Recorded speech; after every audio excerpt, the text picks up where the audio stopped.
we have a national award-winning filmmaker and former reporter of CNBC with us, Vibha Bakshi.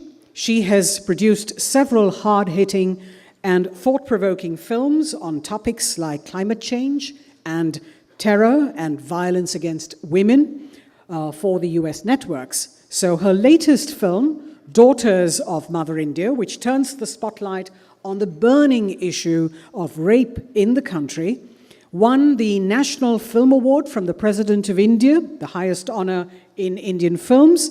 So before we welcome Vibha Bakshi on stage, we would like to first show you a trailer of the film, a film which unleashed a movement of change across the police force in India.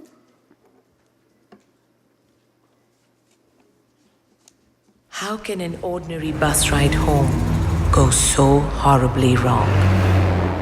It's quite clear that when 4 or 5 people settle on one woman and rape her, then they don't see the woman as a person. Sexual violence is real. Bachchi ka ghar kahan hai? And it does not only happen in the streets, it can happen at home, it can happen just anywhere. 72 hours after that brutal rape of a student in Delhi. It was a case which could have happened to any normal Delhi girl. Enough is enough. We can't take this victimization anymore. When you talk about rape, in Hindi they say, Izzat lut gayi. Isn't it like you've lost your honor? She's first raped, then she has to tell the whole story before the policeman, then she has to tell the whole story before the judge.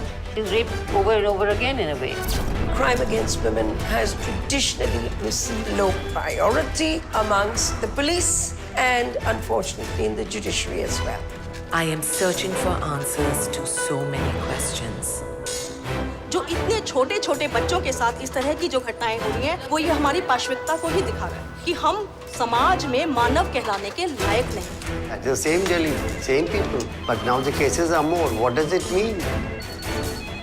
Problem बड़ी है। 4005 साल से जो society बनी हुई है वो एक दिन में नहीं बदलने जा रही। कोई भी बदलाव एक दिन में नहीं आता। It takes time to change. 1947 में जो फ्रीडम मिली थी, सिर्फ मर्दों को नहीं मिली थी, वो औरतों को मिली। What happened to our fight for justice?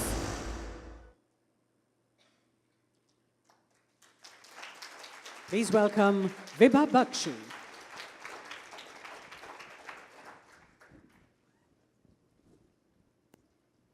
First of all, a big round of applause to all of you because you are the change makers and I am absolutely honored to be here. I am not going to go with my prepared speech because when I look at a crowd like this, you give me the strength to continue. So a big thank you to all of you. I stand before you as a very proud daughter of India because I truly believe that no other country in the world reacted to a gender crime the way we did. We made notorious headlines with the brutal rape and murder of Nirbhaya, but we also saw tens and thousands of people unleash the streets to protest. It was not a mob. It was the protest of unheard voices. And I stood there, and I remember facing the tear gases and the water cannons, and no one moved. And that's when I said, this is the story I will tell the world. And it will be a responsible story because it's very easy to sensationalize this issue. And I knew the most important aspect of this story would be the police. But at that point, to get to the police commissioner was impossible. I don't think the words filmmaker and journalist helped. But that's when I say, when your intent and emotion is right, the world will conspire to make things happen. I did secure the meeting with the police commissioner. I had a solid pitch. But when I reached him, the only words that came out of my mouth was, sir, I'm a stakeholder in this society. If this momentum is lost, we all are the losers. And he said, I am a father of 2 daughters. We had gained access to the Delhi Police Control and Command Room for the first time in the history of the police. I began shooting with great optimism for 2 weeks, till we received a call of a 5-year-old who was gang raped. I went to the site and I saw the bloodied body. And that's why I stand here and say, you give me the strength to continue. We took her to the hospital, and there were bottles and candles found inside her.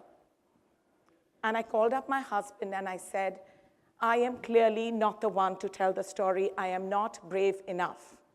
I have 2 small children. I have 2 small boys. And he said, you cannot unsee what you have seen. If this film gets complete, at least one life will change. I stand before you humbly to let you know that since the film has been complete, we have screened for over 150,000 police officers across the country.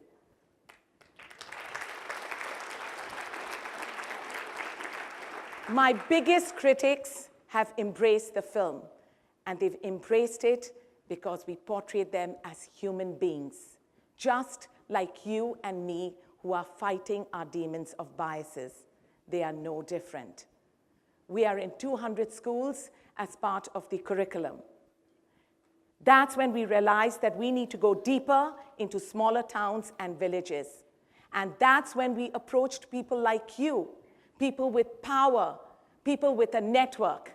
And we went to the media moguls in the country and said, we don't have a Bollywood actor, but this issue deserves much more attention. This film had an unprecedented release across Viacom 18 on prime time, across all 10 channels in 10 languages. That's when I say, when we have the power, do something about it. Tata Sky, one of the biggest cable networkers, played the film by the hour, every hour for 3 days, ad-free. It's not because this film is so amazing. Mine is a very small film, and I'm even a smaller player in this entire movement. It is incredible people like you who have taken the movement forward. And for that, I am truly, with my folded hands, say a big thank you to each one of you. We are now ready to take the movement to the next level. The sequel is ready. And this time, we have the men talking. We have filmed in a state called Haryana, in the north part of India, where gender bias and gender violence may be one of the highest in the country. And we have found our hero. We have found incredible men, including a farmer who married a gang rape survivor, arranged marriage, and said, the shame is not hers, it's ours. I cling on to this hope, because with any fight, the day you lose hope, you've lost it. And this is a fight that none of us can afford to lose. A big thank you.